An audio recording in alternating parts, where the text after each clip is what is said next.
But, unfortunately, this is what I mean. Like, I'm not really talking about any female filmmakers. It's a real bummer, but they're just not, those classics just aren't coming to mind. They're just not top of the food chain when it comes to classics that we all remember.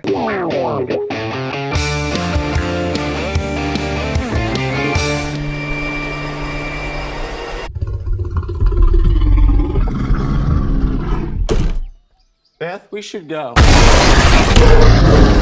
Hi guys, how are you? Hey, how are you? OSO INTOXICADO, we here.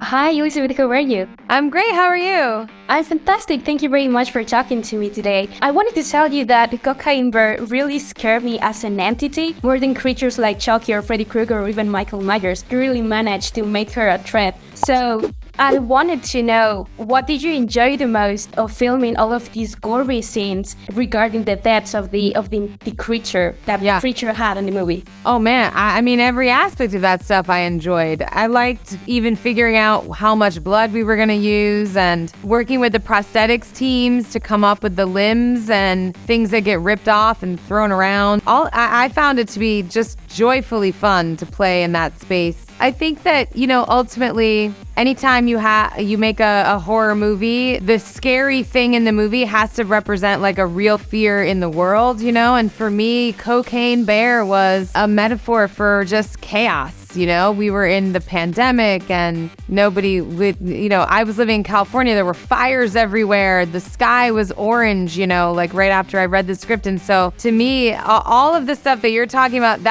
it was like a cathartic way to sort of process through the trauma of having to wear masks and stay away from, not see my mom for a year. I love the way your character, Alden, has to face a bear and the mafia and also deal with grief at the same time. So I wanted to know, you guys as actors, when you're having a bad day, is there a way that you have to pull yourself together to give the best of you on set? For sure. We, at the end of the day, we're real people. We got real emotions. We don't know what's going on outside of set to, that might be clouding your mind a little bit. I know personally, I've had to very recently find ways to kind of snap myself out of the loss of my grandmother and my uncle while filming another television show. And what it is you realize when you sign up for these projects, you have to realize that you're signing up with a team that has to be able to depend on each other, that has to be able to depend on your professionalism. And the idea of having to be there for my castmates is something that I draw a lot from, that I have to be prepared with my lines, that I cannot waste the time of crew or the producers or anything like that. You got a lot of people, including an entire studio, depending on you, so you kind of have to look at it from that teammate aspect a little bit. One of the things that I think is such a great lesson about having this job is that you find that your sadness or your emotions or your confusion or your sense of being lost becomes a big asset to you, because that's what it is to be a human being. And so, when you can bring that into your characters and who you're playing, it's much doubt and insecurity and fear and that kind of emotion is much more useful to your roles than being trying to shut that off. So it becomes an outlet for that in a way that's really beautiful and changes your relationship.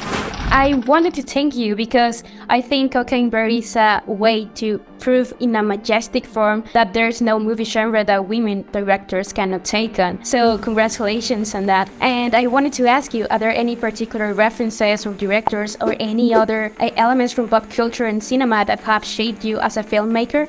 Well, this movie in particular had several references that I really brought to bear. One would be Evil Dead and Sam Raimi. Sam Raimi, I think makes just incredibly gory, fun movies. Quentin Tarantino came to mind. He makes a lot of big ensemble pictures, really, weird characters. And there's always like a big operatic, gory, bloody scene in there somewhere. And so that was definitely a reference point for me.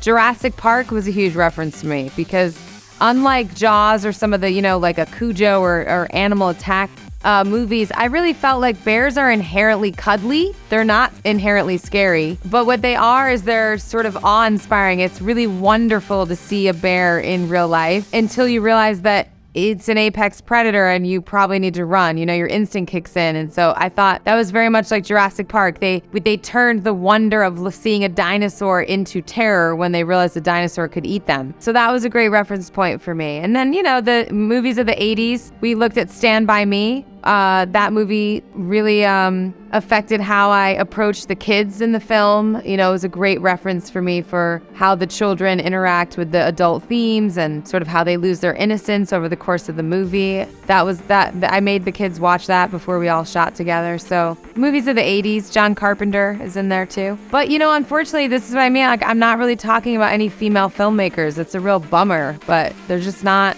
Those classics just aren't coming to mind. They're just not top of the food chain when it comes to classics that we all remember. When I first heard about this movie, I was so excited and I really wanted to watch it, but I had so many questions. So when you guys joined the project, did you have some particular questions or doubt that you couldn't wait to ask Elizabeth Banks about? I mean, for me, I wanted to know what her take on the tone was, and it's kind of a little bit of some of what we're talking about. One of the things that got me excited when we had our first meeting is that she was taking what the characters were going through seriously, that she was taking that Eddie just lost his wife and doesn't know how to take care of his kid, and, you know, just the way she was talking about that, I could tell she wasn't, like, just gliding over that. So that made me...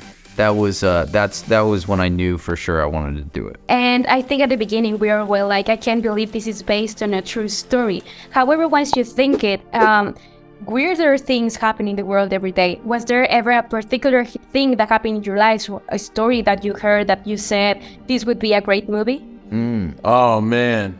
You know, I've been lucky enough where I haven't had anything too heavy where I could make a full movie out of it. But I definitely have moments where, you know, I think to myself, like, yo, this has to be a scene. You know, this has to be a scene in the movie. I remember, you know, I had some bad cousins in my life.